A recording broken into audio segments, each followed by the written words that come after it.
हम देख सकते हैं स्क्रीन पर इटली की प्रधानमंत्री जॉर्जिया मेलोनी अभी प्रधानमंत्री से मिली हैं और वो आगे बढ़ी हैं और एक तरह से भारत मंडपम में एक एक करके जो राष्ट्राध्यक्ष मौजूद हैं, जो तमाम डेलीगेट्स हैं, अंतर्राष्ट्रीय संस्थानों के जो प्रमुख हैं, उनका पहुंचना शुरू है। करीब 10 से 1:30 बजे तक जो पहला सेशन है वन अर्थ का वो शुरू होने जा रहा है।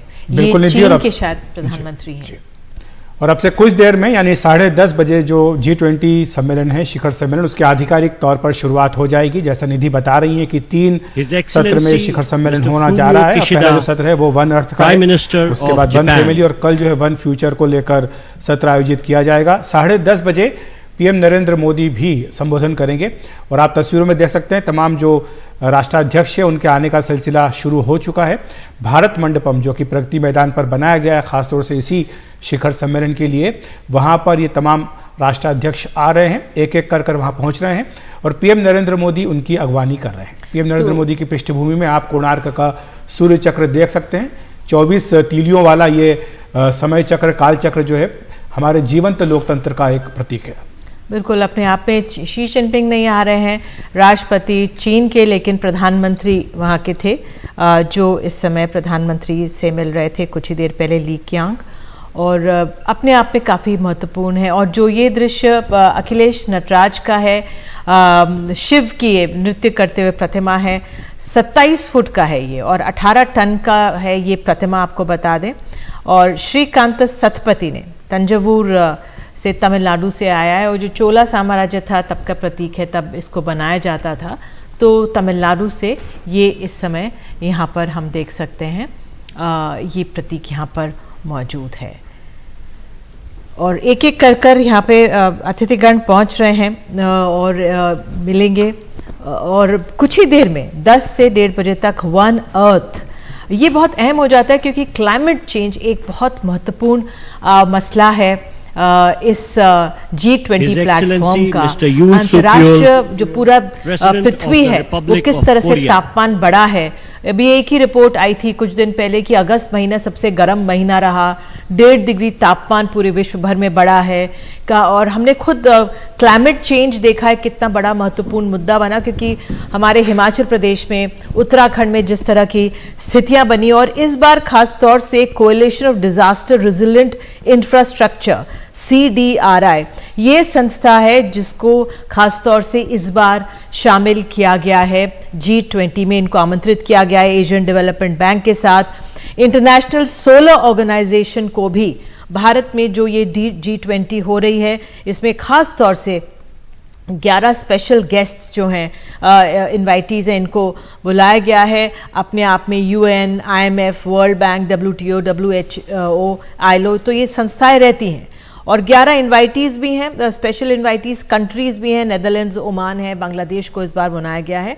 हमारे साथ खास मेहमान है और हमारे साथ स्टूडियो में प्रोफेसर जाकिर हुसैन जुड़ गए हैं, कल भी आए थे और आज भी। बहुत बहुत धन्यवाद जुड़ने के लिए। अगर हम बातचीत को बढ़ा दें, और भी हमारे साथ गेस्ट हैं, प्रोफेसर चिंतामणि मोहपात्रा, सुरधीर देवारे, पूर्व राजनायक भी हमारे साथ हैं।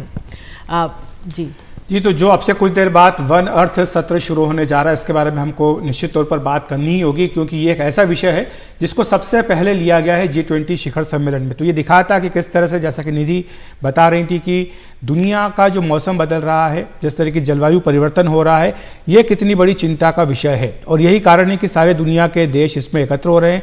वो अलग अलग, चाहे वर्ल्ड इकोनॉमिक फोरम हो या अन्य इस तरह के अंतर्राष्ट्रीय मंच हो, वहाँ पर इन विषयों को लेकर लगातार चिंता होती आई है। और आपको पता है कि भारत ने इसमें कई महत्वपूर्ण पहल की है, वो चाहे इंटरनेशनल सोलर अलायंस हो, जिसकी की अगवानी भारत ने की थी और अगुवाई करते हुए भारत ने उसमें एक लीड भी ली थी। और इसी तरह से अब ये कहा जा रहा है कि ग्लोबल बायोफ्यूल अलायंस, उसका शुभारंभ भी हो सकता है। तो ये भी एक महत्वपूर्ण घटनाक्रम और पहल होगी।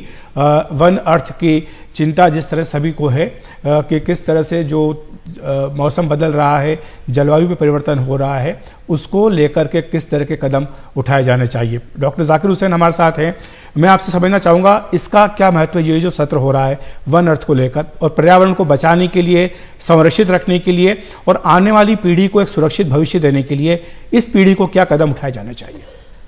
देखिए, ये जो हमने अपना टाइटल बनाया है एक पृथ्वी, एक फैमिली, एक फ्यूचर। इसमें एक पृथ्वी का जो मान आता है कि अगर ये एक पृथ्वी एक है तो इसकी समस्याएं भी एक होनी चाहिए और इसके साथ जो अच्छी चीज़ें हैं वो आपस में शेयर भी करनी चाहिए। लेकिन जिस तरीके से विकास की अंधाधुंध दौड़ हुई है उसमें जो है पर्यावरण का तापमान बढ़ता चला जा रहा है। इससे बहुत ही ज़्यादा समस्याएं पैदा हो रही हैं। सबसे बड़ी बात ये हो रही है कि तापमान बढ़ने से समुद्र का लेवल बढ़ रहा है, जिसमें बहुत से छोटी छोटी कंट्रीज जो तटीय कंट्रीज हैं वो डूब जाएंगी। उसमें पॉपुलेशन जो है 3 से 400-500 मिलियन पॉपुलेशन जो विस्थापित होगी वो कहाँ जाएगी। खाने पीने का जो सामान है वो एकदम बिल्कुल ख़त्म हो जाएगा, क्योंकि ऑलरेडी जो है ज़मीन जो है वो कम होती जा रही है, तो इसमें खाद्यान्न की कमी अपने आप आ जाएगी। फिर उसके बाद जो है इसको कंट्रोल करने के लिए हमें जितना पैसे की ज़रूरत है वो हमारे पास है ही नहीं। पेरिस के कॉन्फ्रेंस में कहा गया था कि डेवलप कंट्रीज जो है $100 बिलियन हर साल देंगी, लेकिन वो आज तक हो नहीं सका है। इसको भारत ने कहा कि भले वो ना करे लेकिन हम बार बार इस इश्यू को उठाते रहेंगे। एक तरफ वेस्ट जो है पर्यावरण की बात करता है, दूसरी तरफ टेक्नोलॉजी ट्रांसफर नहीं कर रहा है, जो कि लो कॉस्ट एनर्जी की बात हो रही है, जिसमें हमारी कंट्री ने प्रपोज किया, प्राइम मिनिस्टर ने प्रपोज किया लाइफ का कॉन्सेप्ट की लाइफ स्टाइल जो है पर्यावरण के हिसाब से चलनी चाहिए। आपकी लो कार्बन एनर्जी के तरीके से आपकी लाइफ स्टाइल होना चाहिए। खाना पीना रहना सहना सब में जो है उन चीज़ों की कमी करनी चाहिए जिससे पर्यावरण का तापमान ऊपर उठे। अब आप ये देखिए कि एक यूक्रेन वार हो रही है 2 साल से, और उसमें कितना बारूद बम गोले सब इस्तेमाल हुए हैं, उससे कितना ज़्यादा तापमान बढ़ा है।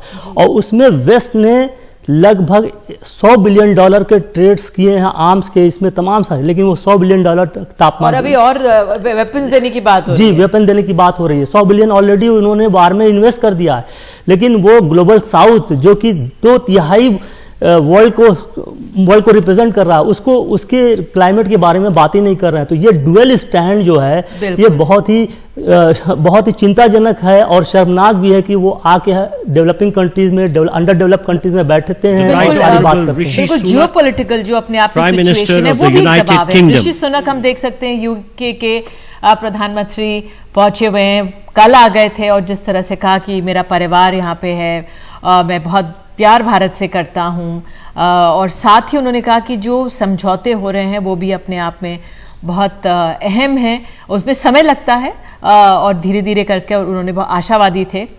प्रधानमंत्री ने आप देख सकते हैं दोनों ने हाथ जोड़कर एक दूसरे का स्वागत किया है। बहुत अहम है ऋषि सुनक का भी यहाँ पर आना, और जिस तरह से यहाँ से जड़ें हैं उनकी जुड़ी हुई, तो उसकी अपनी अहमियत हो जाती है। ये अपने आप में दृश्य बहुत अहम होते हैं। क्या इनका असर भारत को किस तरह से सफलता मिलती है उसका आंकलन भी अहम होगा, लेकिन एक बहुत अहम संदेश ये अपने आप में जाता है कि किस तरह से एक गर्मजोशी है जो दोनों देशों के बीच इसमें बढ़ी है।